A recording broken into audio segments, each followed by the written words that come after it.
Praise the Lord. Hallelujah. கிறிஸ்துவுக்குள் பிரியமானவர்களே, இந்த அருமையான காலை வேளையிலும் ஓய்வு நாளுக்கென்று வந்த உங்கள் ஒவ்வொருவரையும் இயேசுவின் இணையற்ற நாமத்தினாலே அன்பின் வாழ்த்துக்கள். இந்த நாளிலும் தேவ செய்திக்கு முன்பதாக கண்களை மூடி நாம் ஜெபிப்போம். அன்பு ரட்சகா, இந்த அருமையான தருணத்துக்காக ஸ்தோத்திரம் ஸ்தோத்திரம் ஸ்தோத்திரம். ஆண்டவரே அப்பா, இன்றைக்கு செய்தி கேட்க வந்த ஒவ்வொரு பிள்ளைகளையும் நீர் ஆசீர்வதிப்பீராக. பரிசுத்த ஆவியானவர் எங்களோடு கூட இடைப்படுவீராக. ஆண்டவரே, இன்றைய தினத்துல என்னென்ன வார்த்தைகள் எங்களோடு நீர் பேச சித்தமானீரோ பேசி ஆசீர்வதிங்க. அப்பா, உடைய கரத்துக்குள்ளாய் ஒப்பு கொடுக்கிறோம். ஆண்டவரே, இந்த பிரசங்கத்துக்கு விரோதமாக எழுந்திருக்கிற எல்லா பொல்லாத கிரியைகளை ஆண்டவரே சபித்து பாதாளத்தில் கட்டுகிறேன். என் தேவனுடைய கரம் எங்களோடு கூட இருந்து வழி நடத்துவதாக இயேசுவின் நாமத்திலே ஜெபிக்கிறேன் நல்ல பிதாவே, ஆமென் ஆமென். ஹல்லேலூயா. என் தேவனாகிய கர்த்தர் நல்லவர், நமக்காக அவர் யாவும் செய்ய வல்லவராயிருக்கிறார். ஆமென் ஹல்லேலூயா. நாம ஒவ்வொரு வாரமும் தேவ சமூகத்துக்கு வருகிறோம். கர்த்தர் அநேக வார்த்தைகளை கொடுத்து நம்மை நடத்தி கொண்டிருக்கிறார். கடந்த வாரமும் பகற்காலத்தை குறித்து கர்த்தர் நம்மோடு கூட முகமுகமாய் பேசினார். ஆமென். பாருங்க, உண்மையாகவே இந்த நடக்கிற யுத்தங்களை குறித்து நீங்கள் ஒவ்வொரு நாளும் கேள்விப்படுறீங்க. இது பகற்காலமா இருக்கிறது என்று மறந்துடாதீங்க. நல்ல ஊழியம் செய்யுங்க. தேவனுக்காக நீங்க உங்களுடைய வாழ்க்கையை அர்ப்பணிங்க. விசேஷமா உங்க வீட்டில் இருக்கிறவங்களுக்கு ரட்சிப்பு சொல்ல நீங்க ஏதுவாய் நீங்கள் மாற வேண்டும் என்று அடியேன் விரும்புகிறேன். ஆமென் ஹல்லேலூயா. என் தேவனை நோக்கி நீங்க ஜெபிக்க ஆரம்பிச்சீங்கன்னா உங்க வீட்டு ரட்சிப்புக்காக கர்த்தர் உண்மையாகவே இறங்கி வந்து உங்களை ஆசீர்வதிக்கும் அவர் வல்லவராய் இருக்கிறார். ஆமென் ஹல்லேலூயா. சோ ஆகையால நம்ம திறப்புல எப்போதும் இருக்கணும். எருசலேமுடைய சமாதானத்துக்காக ஜெபிக்கணும். தேவன் நம்ம கையில கொடுத்த பொறுப்பை நாம் ஏற்று நடத்துகிற பிள்ளைகளாய் இருக்க வேண்டும். ஆமென் ஹல்லேலூயா. நமக்கு நம்ம இந்திய தேசத்துல நமக்கென்று ஒரு சூழ்நிலைகளை கர்த்தர் இப்பொழுது நமக்கு லெகுவாய் கொடுத்திருக்கும் போது அதை பயன்படுத்துகிற பிள்ளைகளாய் நாம் காணப்பட வேண்டும். ஆமென் ஹல்லேலூயா. சோ இந்த நாளிலும் கர்த்தர் நம்மோடு பேசுகிற வேத வசனத்துக்கு நம்முடைய கவனத்தை திருப்பலாம். சங்கீதம் 123 1-2 வசனங்களை வாசிப்போம். பரலோகத்தில் வாசமா இருக்கிறவரே, உம்மிடத்திற்கு என் கண்களை ஏறெடுக்கிறேன். இதோ, வேலைக்காரரின் கண்கள் தங்கள் எஜமான்களின் கையை நோக்கியிருக்குமா போலவும் வேலைக்காரியின் கண்கள் தன் எஜமாட்டியின் கையை நோக்கியிருக்குமா போலவும் எங்கள் தேவனாகிய கர்த்தர் எங்களுக்கு இரக்கம் செய்யும் வரைக்கும் எங்கள் கண்கள் அவரை நோக்கி இருக்கிறது.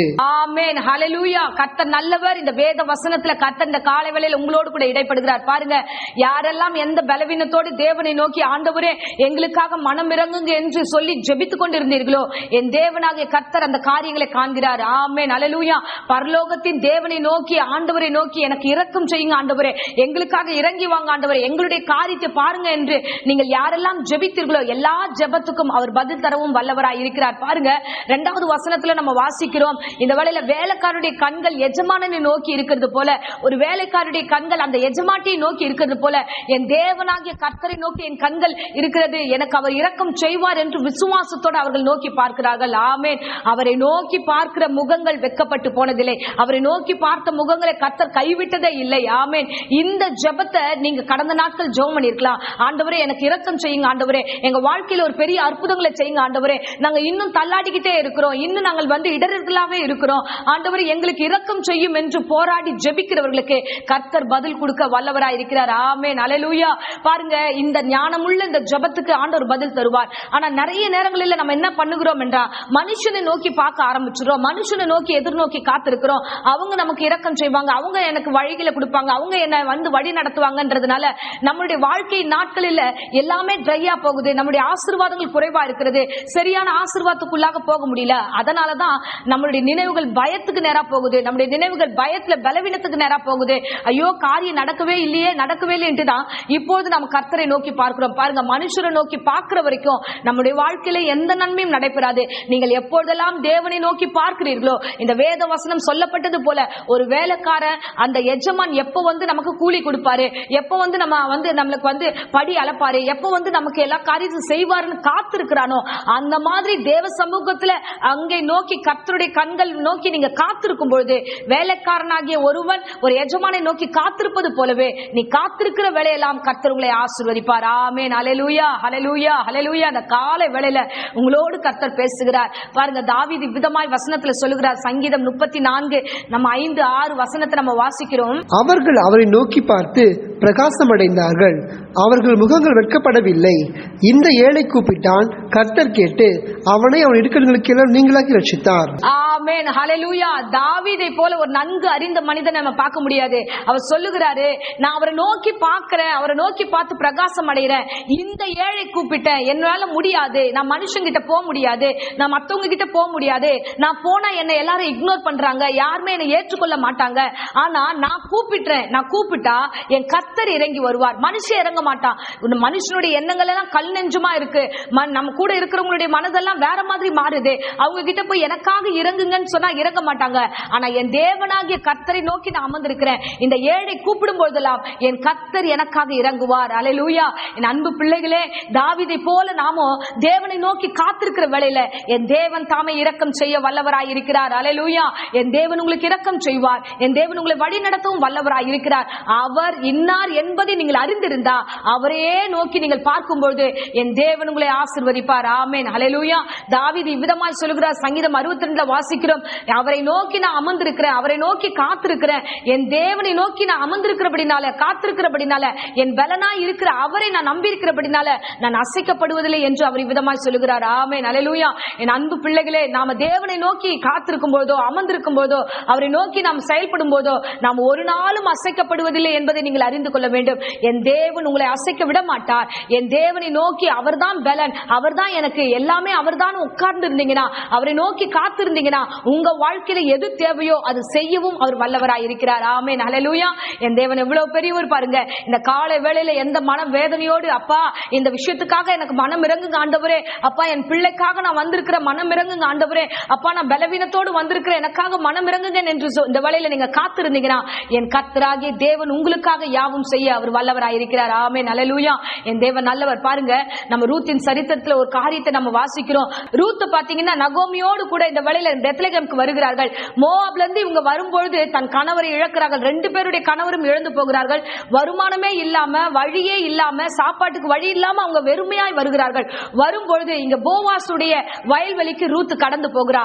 அங்கே போவாஸ் வந்து பாக்குறான், யார் அந்த பிள்ளை புதுசா இருக்கு இந்த இடத்துல அப்படின்னு அவன் சில காரியங்களை நோட் பண்ணிட்டு தன் வேலைக்காரனை நோக்கி கேட்கிறான், யார் இது, என்ன விஷயம் விசாரிக்கும் போது அந்த வேலைக்காரன் சொல்லுகிறான், இவங்க நகோமியுடைய மருமக இந்த வயலுக்கு வந்திருக்கிறாங்க, அவங்க உணவுக்காக இந்த தானியம் பொறுக்குவதற்காக வந்திருக்கிறாங்க. சோ இந்த வேளையில அரிக்கட்டுகளுக்கு சிந்துற அந்த தானியத்தை எடுக்கிறதுக்காக அவங்க வந்திருக்கிறாங்க அப்படின்னு சொல்லும் பொழுது போவாஸ் இந்த இடத்துல சொல்லுகிறார், திரும்பி ரூத்தை பார்த்து ஒரு வார்த்தை சொல்லுகிறார். ரூத் 2ஆம் அதிகாரம் 8ஆம் வசனத்தை நம்ம வாசிப்போம். அப்பொழுது போவாஸ் ரூத்தை பார்த்து, மகளே கேள், பொறுக்கிக் கொள்ள வேறே வயலில் போகாமலும் இவ்விடத்தை விட்டு போகாமலும் இங்கே என் ஊழியக்கார பெண்களோட கூடவே இரு. ஆமென், ஹல்லேலூயா. இந்த வேத வசனத்தின் வார்த்தைகளை நம்ம கவனமா கவனிக்கிறோம். பாருங்க, ரூத்துடைய ஆசீர்வாதத்தை பார்க்கிறோம். அந்த எஜமான் அவ்வளவு நேர்த்தியாய் வந்து அந்த மகளை ஆசீர்வதிக்கிறான். இந்த வேலைக்காரனுடைய ஒவ்வொரு வார்த்தைகளும் அந்த எஜமான் அறிந்து வைத்திருக்கிறான். அந்த வேலைக்காரன் அந்த ஏழ்மையான பெண்ணுடைய நிலைமையை அவன் அறிந்து அந்த எஜமானை நோக்கி சொல்லுகிறான், ஐயா இந்த பிள்ளைக்காக நீங்க இறங்க வேண்டும் என்று சொல்லும் பொழுது அங்கே எஜமான் இறங்கி வந்து அவளுக்கு உதவி செய்கிறார். ஆமென், ஹல்லேலூயா. இந்த உலக பிரகாரமான ஒரு எஜமானே தன்னுடைய வேலைக்காரர்களும் தன்னிடத்துல வேலை செய்கிறவர்களுக்கு இவ்வளவு தயவு காண்பிப்பார்கள் என்றால் என் தேவனாகிய கர்த்தரை நோக்கி, பரலோக தேவனை நோக்கி வாசமா இருக்கிற பிள்ளைகள், அவரை நோக்கி காத்திருக்கிற உங்களுக்கு அவர் இறங்குவது, அவர் எவ்வளவா இறங்குவார் என்பதையும் இந்த கால வேளையில உங்களுக்கு சொல்லுகிறேன். ஆமென், ஹல்லேலூயா. என் அன்பு பிள்ளைகளே, அவர் உங்களோடு இருக்கிறார், அவர் இறங்குகிறவராக இருக்கிறார். உங்கள் கண்கள் அவரையே நோக்கி பார்க்கும்போது என் தேவனாகிய கர்த்தர் உங்களை வழிநடத்த வல்லவராய் இருக்கிறார். அல்லேலூயா. என் தேவனால கூடாதது ஒன்றும் இல்லை. ஒரு அவல பெண்ணுடைய நிலைமையை கர்த்தர் கண்டார்.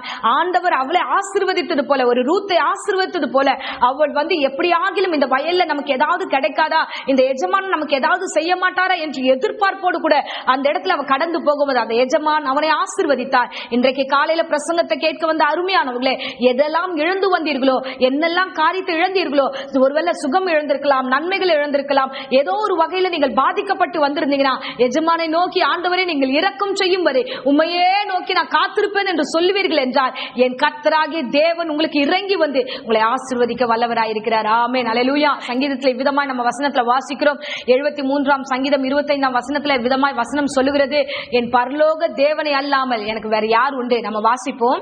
பரலோகத்தில் உம்மை அல்லாமல் எனக்கு யார் உண்டு, பூலோகத்தில் உம்மை தவிர எனக்கு வேறே விருப்பம் இல்லை. ஆமென், ஆண்டவரே உம்மை தவிர எனக்கு வேற விருப்பமும் கிடையாது, உம்மை தவிர எனக்கு வேற யாரும் இல்ல ஆண்டவரே. பரலோகத்திலே எனக்காக நீர் ஒருவரே இருக்கிறீர். உம்மையே நோக்கி நான் பார்த்திருக்கிறேன், உம்மையே நோக்கி நீ இரக்கம் செய்யும் வரை உம்மையே நோக்கி நான் காத்திருக்கிறேன் என்று சொல்லுகிறவருக்கு அவர் இரக்கம் செய்ய வல்லவராயிருக்கிறார். ரூத்துக்கு எப்படி இழந்தவளுக்கு எல்லா காரியத்திலும் ஆண்டவர் ஆசீர்வாதத்தையும் பலத்தையும் கர்த்தர் கொடுத்து அந்த பிள்ளை ஆசீர்வதித்தாரோ அவ்விதமாகவே நம்மையும் ஆசீர்வதிக்க வல்லவராயிருக்கிறார். தாவீதை கண்டோமே, ஆண்டவர் அவன் கூப்பிடும் போதெல்லாம் இறங்கி வந்து அவனை ஆசீர்வதித்தது போலவே நீங்கள் கூப்பிடும் பொழுதெல்லாம் என் கர்த்தராகிய தேவன் இறங்கி வந்து உங்களை ஆசீர்வதிக்க வல்லவராயிருக்கிறார். ஆமென், அல்லேலூயா.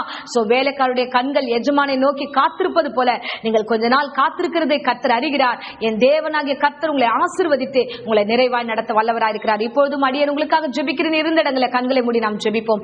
ஸ்தோத்திரம் ஏசப்பா, உம்மை துதிக்கிறோம் ஆண்டவரே. அப்பா நீர் இரக்கம் செய்யும் வரை உம்மையே நோக்கி பார்ப்போம் என்று ஆண்டவரே இன்றைய தினத்தின் வேத வசனத்தின்படி ஆண்டவரே அப்பா நாங்கள் ஒவ்வொருவரும் ஆண்டவரே எங்கள் வீடுகளுக்காக எங்கள் சபைகளுக்காக ஆண்டவரே ஒவ்வொரு காரியத்திற்காக வருகிறோம் ராஜா. நீர் இறங்கி வருவீராக, நீர் ஒவ்வொருவரையும் ஆசீர்வதிப்பீராக. அப்பா உமக்கு ஸ்தோத்திரம் ஆண்டவரே. அப்பா ரூத் ஆசீர்வதிக்கப்பட்டது போலவே அப்பா இந்த பிரசங்கத்தை கேட்ட எல்லா பிள்ளைகளையும் ஆசீர்வதிப்பீராக ராஜா. மகிமையின் தேவன் தாமே பொறுப்பெடுத்துக் கொள்வீராக. என் பிரசன்னத்தினால ஆண்டவரும் பிரசன்னத்தினால நிரப்புவீராக, ஆண்டவரும் தயவுனால நிரப்புவீராக. ஒவ்வொருவரையும் ஆசீர்வதிப்பீராக அப்பா. அப்பா நன்றி அப்பா. இவங்க துக்கங்களை சந்தோஷமாய் மாற செய்யுங்க. உம்மை நோக்கி பார்க்கிற இந்த முகங்கள் பிரகாசம் அடையட்டும். இந்த நாள் முதற்கொண்டு தேவரீர் எல்லாவற்றையும் உடைய கரத்துல ஒப்பு கொடுத்திருக்கிறோம். நீரே பொறுப்பெடுத்துக்குள்ள ஆசீர்வதியும். இந்த வேளையில கூட யாராகிலும் வியாதியோடு ஆண்டவரே ஜுரத்தோடு பயத்தோடு பலவீனத்தோடு யாராகிலும் இருந்தா இந்த வேளையில ஆண்டவரே பூரண சுகம் உண்டாகட்டும். ஆண்டவரே வியாதி எல்லாம் விக்கிரம் எல்லாம் நீங்கி போகட்டும். பூரண சுகம் ஆரோக்கியம் அந்த பிள்ளைகளுக்கு ஆண்டவரே நிரப்பட்டும். ஆண்டவரே தொடர்ந்து காத்துக்கொள்ளும் வழிநடத்தும். எல்லா விதமான பிசாசின் கிரிகளை இயேசு நாமத்தில் அடியேன் சபித்து கட்டுகிறேன். ஆவியானவர் தொடர்ந்து வழி நடத்துவீராக. இயேசுவின் நேற்று நாமத்தில் ஜெபித்து ஆசீர்வதிக்கிறேன் ஜீவனுள்ள நல்ல பிதாவே. ஆமென், ஆமென். Praise the Lord. God bless you.